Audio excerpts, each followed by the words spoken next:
সকলোকে মোৰ আন এটি ভিডিঅ'লৈ স্বাগতম জনাইছোঁ। এয়া আজি স্কুলত খানাৰ আয়োজন চলিছে আৰু যোৱাকালি আপোনালোকে মোৰ পোষ্টৰ জৰিয়তে যে পাইছিলে বিহুৰ আচলতে জন্মদিন আছিলে যোৱাকালি। আৰু যোৱাকালি যিহেতু আটাইকেইজন শিক্ষক স্কুলত নাছিলে, সেয়েহে আজি আয়োজন কৰিলে আৰু এয়া জুনু মেম মানে বিহুৰ মাক আৰু সকলোবোৰ বনোৱা মেলত ব্যস্ত হৈ আছে। সকলো তেওঁৱে প্ৰায়খিনি কৰিছে আৰু ঘৰতো দালি আৰু গুন্দুৰো কিবা কিবি বনাই আনিছে, ক্ষীৰ আৰু এয়া দেখিছেনে কেঁচা চাটনি, কেঁচা পাতটো যে কেঁচাই সানে আৰু এয়া ভাত মাংস আৰু এয়া দালি আৰু মই যে কৈছিলোঁ গুন্দুৰো, এয়া চাওকচোন কিমান বেছি সোৱাদ হৈছে।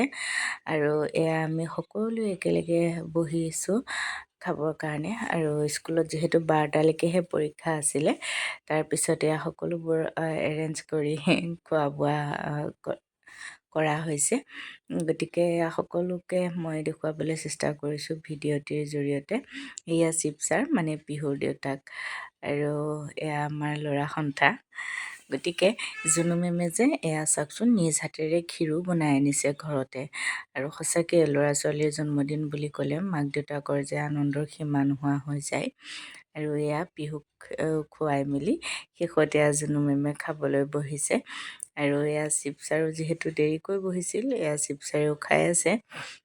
আৰু এয়া আমাৰ বাইদেউ তিনিগৰাকী আমাৰ সকলোকে দি মেলি লৈ এয়া তেওঁলোকৰ কাৰণেও বাঢ়ি লৈছে। আৰু এয়া পিহুলৈ বহুত বেছি মৰম আৰু আশীৰ্বাদ থাকিল মোৰ ফালৰ পৰা, আৰু আপোনালোকেও কৰিব দেই আশীৰ্বাদ। ধন্যবাদ।